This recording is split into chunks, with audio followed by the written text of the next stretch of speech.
Hola muchachos, muy buenos días. Qué gusto me da saludarlos a todos en este momento. Y bueno, pues vamos a continuar con la temática que hemos estado estudiando. Como saben, la materia se llama Habilidades del Pensamiento 1 y hoy vamos a ver este contenido, lo que es flujo de información y su utilidad, la creencia, la emoción, la decisión y la acción cotidiana. Y pues claro que estaremos hablando acerca de habilidades analíticas del pensamiento, porque ya vamos avanzando más en el espiral que comprenden las habilidades del pensamiento. Si nosotros tratáramos de representar esto en un esquema, obviamente, como vimos en la sesión pasada, estaría un semicírculo hacia una dirección y el otro semicírculo que comprenden las habilidades analíticas del otro lado. Esto yo considero que representa lo que son los hemisferios en nuestra mente, el hemisferio izquierdo y el hemisferio derecho.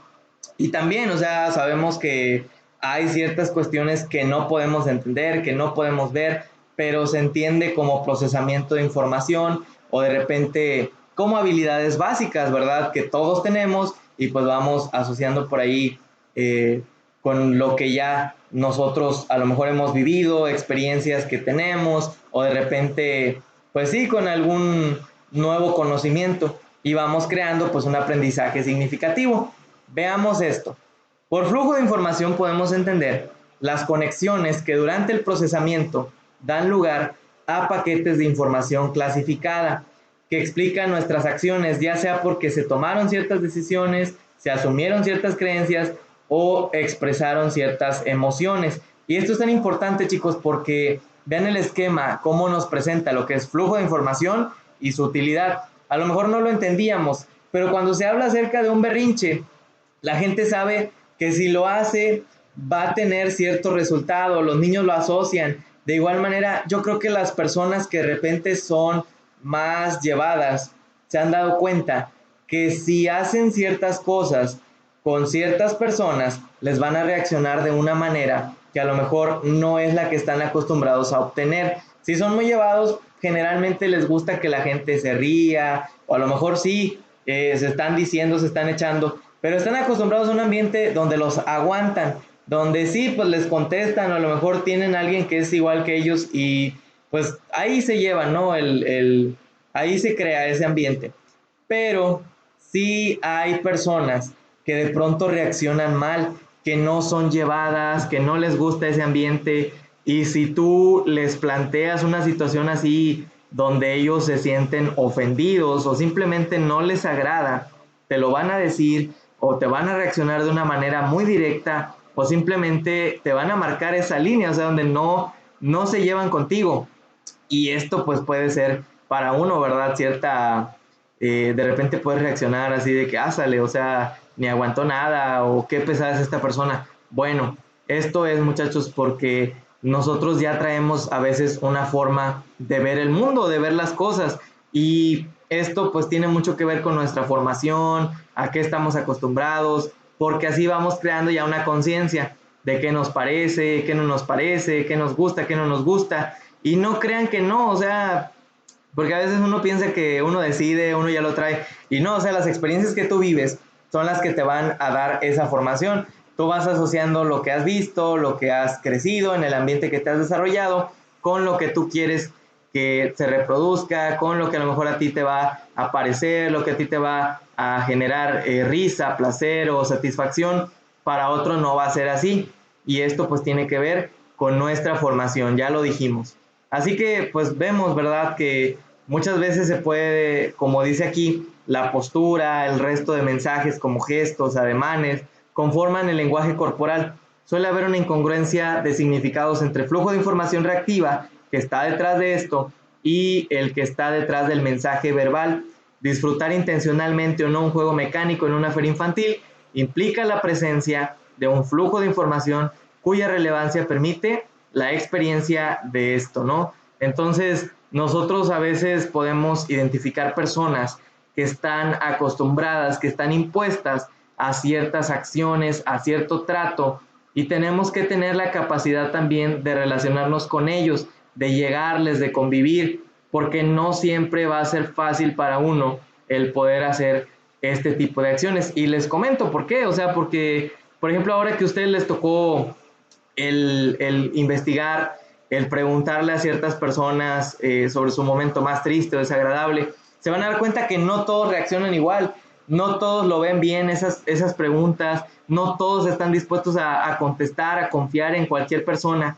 Entonces sí tenemos que tener pues esa forma de llegarles y poder asociarnos con ellos, y sabes qué, pues vamos a crear un ambiente de confianza donde ellos puedan hablar, puedan desplayarse, puedan ahí contarnos qué es lo que están viviendo, qué es lo que, cómo ellos perciben el mundo, porque para tener pues estas relaciones sí es importante poder leer el lenguaje corporal de las personas. En una ocasión estaba viendo sobre un investigador que estaba haciendo una prueba, unos análisis sobre las mujeres que habían sido abusadas, y resulta que se sintieron incómodas con él porque era hombre, y pues ya se imaginarán, se salieron de la encuesta, no quisieron continuar, y se creó un sesgo con la muestra de mujeres que habían ido a esta entrevista. Entonces, chicos, sí es importante que nosotros sepamos interpretar lo que la gente está sucediéndole, lo que ellos están pasando, que podamos tener esa observación hacia las personas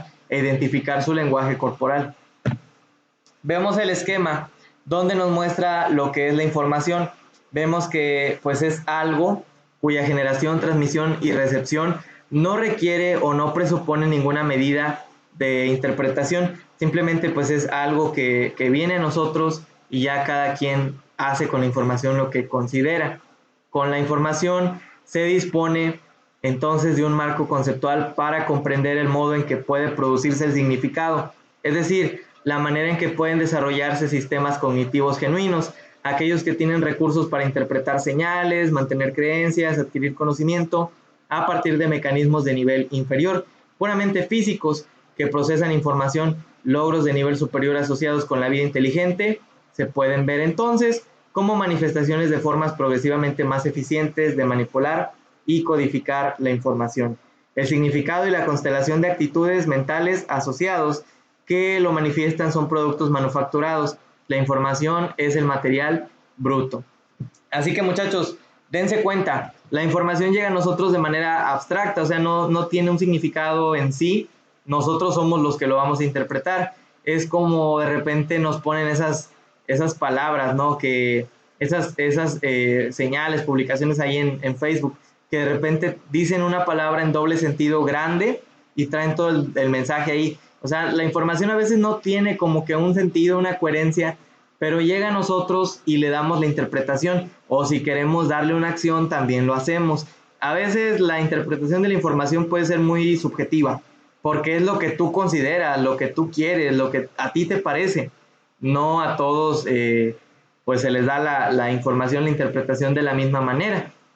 Y esto pues también, o sea, tiene que ver con las reacciones, a lo que estamos acostumbrados, lo que ya sabemos hacer, pues ahí va a intervenir mucho el procesamiento de la información. Todo esto yo creo que se relaciona mucho con la teoría del procesamiento de la información, porque nosotros recibimos no estímulos, sino que recibimos bloques de información y ya la vamos organizando, le vamos dando la importancia que consideramos, y esto es lo maravilloso del tema, o sea que cada quien le va a dar al contenido, a la información, pues lo que considere que es valioso, lo que uno considera que vale a lo mejor ahí relacionarlo. Vemos este esquema donde nos presenta diferentes cosas. Miren lo que nos dice: las personas desde que son niños y hasta adultos creen muchas cosas cuando se encuentran en ambientes de autoridad, más aún cuando la autoridad es académica. Sin embargo, cuando en sus procesos de pensamiento ocurre que se dan cuenta de incongruencia, idea de acción o palabra, postura corporal o teoría de realidad, su sorpresa desafortunadamente no siempre va acompañada de fuerza de voluntad o fuerza cognoscitiva. Dice, por no ser suficientemente cultos aún, o fuerza emocional para gritar basta, o fuerza creativa para expresar llanamente es broma, ¿verdad? Se dan cuenta y pareciera que no pasa nada, un proceso metacognitivo más al olvido. Entonces las personas llegan a un punto donde son conscientes, donde entienden las cosas y pueden reaccionar hacia ciertas acciones. Por ello es necesario en el desarrollo humano cultivar la metacognición a fin de que sea una herramienta para filtrar, para propiciar cambios en conceptos, creencias, actitudes, proyectos de vida, para afirmar la naturaleza doblemente mental de la que gozamos los seres inteligentes. Algunos especialistas en psicología del desarrollo, dice, al experimentar con aves y otros animales, han observado el comportamiento de los procesos cognitivos, su evolución cuando la hay, y un tejido fino mientras madura la experiencia. De alguna manera sostienen que han encontrado principios que permiten afirmar que algo que nos diferencia de los animales es nuestra capacidad metacognitiva. Esto es la capacidad de entender. Y efectivamente, chicos, o sea, la gente, mientras más jóvenes son, a veces tienen menos experiencia y es más probable que se dejen o que asuman que ciertas cosas pues son correctas por no discutir, por no llevar la contraria, tienden a aceptar ciertos comportamientos o acciones, pero conforme ellos crecen, pues ya pueden ir identificando lo que no está bien, lo que no les va a parecer, y es ahí donde surge la metacognición. Las habilidades básicas de pensamiento constituyen el primer nivel de habilidades de pensamiento. Las habilidades básicas proporcionan al individuo la experiencia de comprender de manera general, con cierta imprecisión, ambigüedad y vaguedad. No obstante, se recurre a este nivel de procesamiento para la mayoría de los asuntos de la vida cotidiana, ya que ésta no exige el manejo de los detalles, ni mucho menos la seguridad que proporciona un procesamiento experto. Las habilidades de nivel básico son observación sin atención, observación con atención, descripción no verbal y lingüística, relación de ensayo y abstracta, agrupación, clasificación, entre otras cosas. Vamos a ver 7 habilidades analíticas de pensamiento: perspectiva disciplinar y transdisciplinar. Las habilidades analíticas son aquellas que permiten el manejo o procesamiento de información para el estudio de 3 situaciones: todo parte, parte y parte todo. Y esto está muy bueno, esto lo vamos a tratar de interpretar poco a poco. Vemos que constituyen el segundo nivel del procesamiento del modelo Cole. Suponen las habilidades básicas y son un puente para habilidades críticas. Se relacionan con habilidades creativas como si hubiese una espiral paralela todo el tiempo. Acuérdense que si nosotros vemos esto como un esquema mental, se va a dar un lado hacia la derecha, otro lado hacia la izquierda, pero va conformando lo que es la sense data, que es la información que nosotros tenemos. Vemos el esquema de parte todo, y pongan mucha atención. Si quieren, más adelante pueden regresarse al video, verlo otra vez, pausarlo, reproducirlo, porque vamos a hacer ejercicios de esto. Es el esquema de parte todo. Vean cómo nos presenta con las barras lo que es una parte y un todo, y yo creo que eso lo entendemos. La intención de esto es, de manera abstracta, que nosotros podamos crear relaciones. No sé si ustedes han visto de repente en los problemas de álgebra que nos pone, por ejemplo, que X número de cosas. Y yo no entendía esto al principio, porque decía, bueno, ¿cómo que parte todo? O sea, ¿a qué se refiere? Bueno, ahorita voy a tratar de explicarte. Las ideas claves a recordar. Veamos este pentágono donde nos presenta lo que son actitudes, metacognición, procesos, conceptos y habilidades para generar la resolución de problemas de matemáticas. Ahí está el esquema de parte todo y un esquema de comparación. El foco del método es la resolución de problemas. La resolución de problemas se sustenta en los 5 componentes del marco. La herramienta principal para la resolución de problema es el modelo de barras. Y yo quiero que tú entiendas este contenido porque se va a dar de manera abstracta un procesamiento de la información. De acuerdo a la experiencia que tú tienes, puedes representarlo. ¿Cómo podemos representar, por ejemplo, este esquema? Por medio de álgebra, por medio del lenguaje algebraico. Si nos dice que, por ejemplo, es el esquema parte todo, todo parte o parte parte, ¿a qué se refiere? Bueno, fíjense, si nos dice que una persona tiene 387 chocolatinas y 225 dulces, estas son las 2 partes que conforman un todo. Pero ¿qué tal si yo trato de representarlo en álgebra? ¿Cómo puedo representar esto? Sabemos que el todo va a resultar de la sumatoria de 387 más 225, 612. 612 es lo que conforma un todo. Pero si yo digo, a ver, 387 más x igual a 612, se supone que estoy diciendo parte todo, parte que es 387 más x, porque el x no lo estamos considerando, solo consideramos una parte, igual todo, que es 612. Sabemos que la x está representando un número faltante. De pronto podríamos decir, o sea, x más y igual 612. Y no conocemos el valor, pero tendríamos que despejar esta operación y tratar de buscarle un sentido. Igual yo puedo decir x más 225 igual 612. Y estoy representando todo parte. O 612 igual a x más 225. Y pues ahí estoy también representando un todo parte. Y fíjense chicos, o sea, cómo de manera abstracta podemos sacarle diferentes significados, diferentes sentidos, y ya pues hacemos un despeje donde vamos a saber que al restarle, yo voy a sacar la parte que falta y eso es x. Entonces, pues está bueno, está muy interesante, no está tan complicado. ¿Qué es lo que tenemos que hacer? Simplemente analizar el problema, la situación que se nos presenta y tratar por medio de esto, pues de distribuir las cantidades que se nos están dando. Vemos otro ejemplo donde dice que dos personas cocinaron 36 galletas juntos. 10 más 26 igual 36. Ahí está representado parte más parte igual a todo. Y ahí se cumple la ley de este esquema. ¿Cómo sabemos que a lo mejor uno dio 10 y el otro dio 26? Porque es el esquema de parte y todo, ¿sí? Generalmente podríamos ver solo la suma, 10 más 26 igual a 36, o x más 26 igual a 36, o 10 más x igual a 36, una serie de combinaciones que ustedes pueden considerar. Y ya nada más le daríamos un sentido, un significado a este problema para poder dar un ejemplo de cómo se distribuye la parte y el todo.